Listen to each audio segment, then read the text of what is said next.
In Colombia, there's been a war that's been going on for nearly 50 years. That has basically led to countless lives being lost and millions, 5.3 million in fact, people being displaced, people that have had to flee their homes, flee their land, people that have lost everything.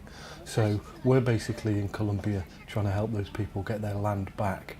We're also working with Native American communities, the Embera communities, who are being squeezed by onto smaller and smaller pieces of land by some of the armed groups around them, guerrilla groups like FARC, or it could be paramilitary groups, or the police, or government forces, or indeed drug runners.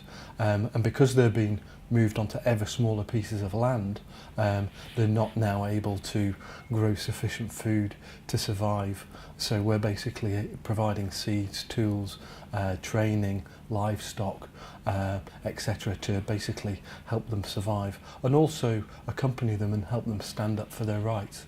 I think in a lot of ways sexual violence remains, a silent consequence of war. Women are all too often unable or not prepared to basically speak about their experiences. A lot of the time they can be ostracised by their husbands, their families, their own communities.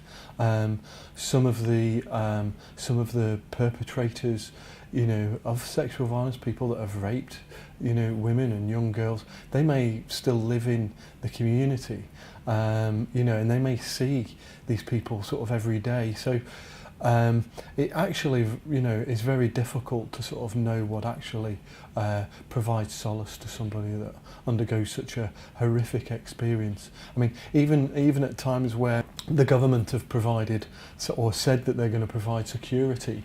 When I was in Colombia, I spoke with one woman, and she said, well, that's fine for the government to say that. They might even send a policeman around my house, but then all my neighbours think that I'm a snitch.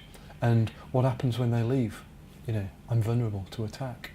SCIAF is working in Colombia with our local partners who support women that are affected by sexual violence. In Scotland and the UK, we're also working with a local advocacy organisation called AB Colombia that's lobbying the UK government and the Colombian government to do more on this issue.